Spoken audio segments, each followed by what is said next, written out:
Today we're with an old friend of mine, Wayne Mazzoni. Wayne and I actually played semi-pro ball together. We were both kind of started in the college coaching ranks about the same time. I think you were at Fairfield, and I was at Pace about 150 years ago.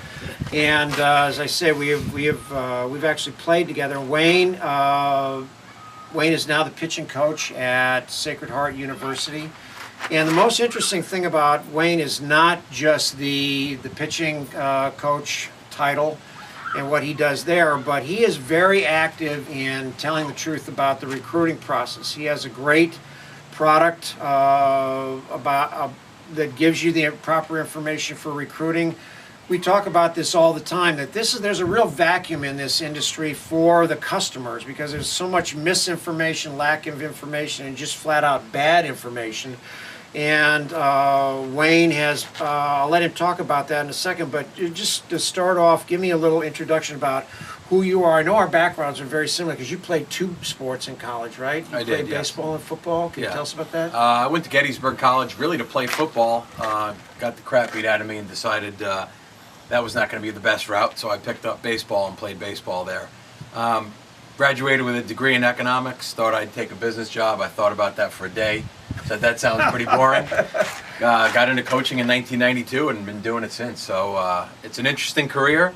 And then just sort of randomly, having a lot of free time on buses while players were studying and sleeping, I started to write and wrote about recruiting and a product. Well, can I interrupt you for a second? You were an assistant AD too for a while, weren't you? For a while up at Post, yes. At Post, okay. And also Wayne was a head coach. Yes, at Post, yeah. Yeah, he was a head coach at Post. He was assistant AD at Post, right? Yep. And now he's at Sacred Heart, which for those of you who don't know, Bobby Valentine is the. Yes, most baseball people would know he's flat out awesome. He's been great for all the players, for the coaches. Really, that's great. We just hope he stays because we love him. That's great. That's great. Now, so you were doing this. Were you motivated at the time? I feel that the industry has changed a lot over the last 7 years, especially. It's kind of gone from daddy ball to money ball. True. But were you motivated? I've put this product out, our information product out, kind of in response to what I see as this information. But you've had your product out there for quite a while, haven't you? Well, here's what's funny. I have two boys, 10 and 12, and I wrote the first edition of my book pre-cell phone, pre-internet, right? Which my kids can't understand. I always laugh about that because it was basically '98 and no one was emailing and texting and So I wrote it, and prior to really like you said, what's become this whole industry, but that industry really started with the internet, and now there's a lot of services out there that promise a lot and don't deliver a lot. So I first wrote my book because I was really an unrecruited athlete, and when I started to coach, I realized why it's so hard for kids to get found, because it's not easy from the college coach's side. So my purpose was full circle, from the athlete's perspective, from the coach's perspective. And now that book has changed a lot because recruiting is different in 2014 than it was in 1998. That's for sure. Oh man, absolutely. And just as a quick background, just a couple seconds. Your product has. I know you've been interviewed by Rick Wolf, who we both know. What else? You've been on. You've had a bit of a profile for this. Yeah. Well, here's it's a funny little experience. But I wrote this book again back in '98. Self-published it, ordered a lot of copies, and all of a sudden had about 2,000 copies of this book, and no one had any idea what it was about. I wasn't selling any of them. So I took them and I sent them out to radio stations, TV stations, and all of a sudden it just hit a niche, and I started to get interviewed from WFAN to Fox Sports to ABC. I got a ton of response to it. And again, because it was not a popular subject really at that time, and I was one of the first to really write a book and talk about it. Since then, again, the book has taken a lot of forms and been updated, but it's also a high school seminar series I do. At high schools, I lecture about the recruiting process. The athletic director of a school brings me in. So I have a book, but I also have a video, and then kind of have like a combination package for under $100 where people can educate themselves by reading a book, or for the kids out there that don't read much, They can watch the video. Well, it's a because I do this kind of stuff also, and it's a whole family experience. I mean, I encourage kid comes into me, he wants to play college baseball or professional, and I say, bring whoever because let's face it, it's a familial decision, Yes. and a kid's not going to succeed if he doesn't have passion and he doesn't have a support system behind him to help with that decision. Now, I have to ask because I find that this industry has become all about the almighty dollar, and really, you're dangling something that every parent wants to hear and every kid wants to hear. You're going to play college baseball. We're going to get you into college, and you're out there kind of swimming upstream and telling them the truth, trying to portray the truth. What is do you find it an uphill battle with not in, because I know you, not in the college ranks and the professional ranks? Do you find this sometime to be an uphill battle with the academies and some of the industry facilities that are out there?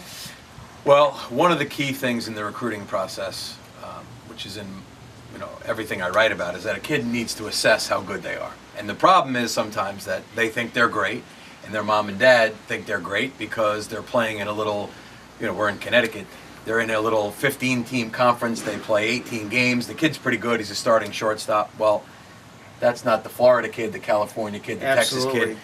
So the first question is how good is this kid? And that takes a lot of time.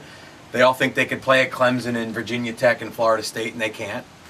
And sometimes it's a wake-up call. But I think a lot of, if you want to call it the industry, from recruiting services to teams to academies, are going to sort of tell them that they can, so that they'll give them their money. And there are good people in it. It is a money-making business, but you kind of have to do your research. And the best research I think you can do is talk to the parents of people using either that service or that team or that academy to find out if they're happy with that experience. Like you and I were talking about prior to our interview here today, is that look, the reality is that 4 to 6% of high school players are going to play college ball. Yep. That's it. Fact. Sorry. Yes. Okay. Second reality is that even when you're 17, 18 years old, your body's going to continue to develop. There are kids, I did a kid last week, he's 6 feet, he weighs 145 pounds. I said, you're right where you should be. You're going with an intelligent program. It's not time, you don't need to eat 20 pounds, 12-ounce steak every day and start doing the steroids. If you'll take a year and a half, you can gain 15, 20 pounds. It's development, it's projection. See, I'll jump in there. Development is huge, and it's a bit different now than our day. Our day, we probably played less, but practiced more. And we were self-motivated to practice. We understood our swing. Now a lot of kids don't practice or work on their game. They play a lot. Well, I play a lot of golf. I'm not very good. If I was to really get better at golf, I'd actually have to get an instructor, get the right swing, get on the driving range, and actually improve my game, then take it back out. And I think, we talked about showcases before. There's a lot of players at these showcases who aren't very good. And you said before, and you're absolutely dead on. The worst thing at a showcase is watch a kid run the 60. If I watch 60 kids run the 60, 2 really run well. The rest look like they've been playing a lot of video games. They haven't been running a whole lot. Right. So. And see, this is another thing that is contradictory just to reality. I ask a trick question. It's not intended to be a trick question, but it is. When I do a clinic, I go, when I was in college, and for these kids, that's 150 years ago. But I go, when I was in college, how many swings did I get, and all this stuff. And one of the statistical things I talk about is, for every hour that I spent in a competitive environment, in a game, I probably minimally spent 10 off the field in preparation, in swings. And this is what they do at college, and this is what they do. Yes. In professional, it's a joke. Absolutely. It's a joke, the amount of work, and that is not portrayed. It's not portrayed. When we did this pro tryout in Torrington, my friend Alberto Martinez, we're talking about the fact that if you don't run a 7 flat You go to an affiliated, like the Twins are doing a tryout or something. Right. If you don't run a 7 flat, they don't even have you stick around for batting practice. Very You know, true. they just there are statistical things, and you need to go into that going in. And here's the second. There's two more things. Is somebody, what he talked about is instruction. There's this whole not only showcase industry, but also instructional industry, and whoever you're dealing with as an instructor needs to tell you that. Right.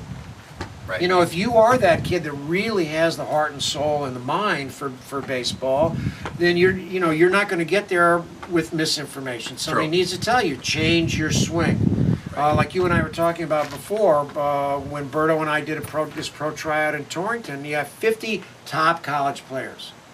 There's only 2 Division II players there, all over Division I, and not one of them could hit the ball to the outside pitch to right field. That, you need to know that. Somebody needs to give you that. Well, a couple of thoughts pop in my head, and one of the roles I think I play, and not so much with college, but I'm around a lot of younger players and whatnot, is the younger generation. Sorry, kids, I'm saying the younger generation, but they kind of only do what the coach tells them to do. So, like, for example, there's a kid in the outfield, and he wants to really play infield. And I'll say to that kid, well, why don't you take ground balls in the infield? Well, coach doesn't let me play infield. Okay, come early, stay late, take a ton of ground balls on your own. Take control, take ownership over your development. And that's the same way even with an instructor. You could be being instructed the wrong way. You should ask questions. You should. If I tell you something as an instructor, question it, look it up, research, check pros. Are they doing the same thing? So kids get led around a lot and don't necessarily take ownership. There's a great book. It has nothing to do with baseball. There's a great book, and the title's worth mentioning. It says, "Choose Yourself." Yeah. Be your own advocate. Yes. And Yes. this goes to what we're talking about also. Now, the last thing with this, and I know because I've heard Wayne's interviews on radio and stuff like that, is the appropriate school. Right. Is what, everybody wants to hear that, you're going to play at Southern Cal or Georgia and everything. And it's not appropriate. Can you, in fact, I wrote a blog about it. And I said, the interesting thing about Division III baseball is they've got a white ball, it's got red stitching, they got gloves and bats. Yeah. I think a big problem is, again, high school kids and parents, well-meaning, good people, just like I was in high school, but kind of lost. They don't watch D1 games in person and D2 games and D3 games. And a lot of people that I'll interview as a college D1 coach, they think that D3 is this slight bit above high school. It's a tremendous jump above high school. There's a few bad programs, but most of those coaches are really good. No. So D3 is not like, you're not a bad, if you get to play at, Trinity or Williams or Amherst, like, you're a good ball player, so. Well, those teams are sometimes very competitive with D1. Absolutely. With D1 programs. So, at first, it's not just baseball. It's where am I going to get a good, education? Absolutely. What's the right academic fit? What's the right social fit? Do I want to be close to home or big school, small school? And I always, we don't have enough time to cover this in detail, but I say in the beginning of looking at colleges, you're a high school sophomore or junior, you should barely factor in the baseball program. Absolutely. By the time you're down to 3 or 4 schools, the baseball might become the #1 factor picking. Meaning, if you're down to Bucknell, Lehigh, Lafayette, and Villanova, you've already identified these are 4 great schools for you. You like their education, you like the school. 2 coaches are lukewarm about you. 1 loves you, is going to put you in the lineup all the time. I would think about going to that school where the coach likes me, because that might make my on-field experience better, which makes my college experience better. When I do a trick deal with kids come in, I go, I say, so I'm a college coach, what are you going to say to me? And they go, they always go, I'd really like to play for you. I go, no, you got this ass backwards. I said, you're interviewing them, and you want to make sure that they want you there. Correct. If this is really important. And what I'm saying is there is that 10 to 20% out there that can find appropriate places to play if they're given a correct avenue. Absolutely. And one thing I wanted to jump in, because we talk a lot, and this sport has a lot of benchmarks, velocities, exit speed off the bat, 60 time, pop time for catchers.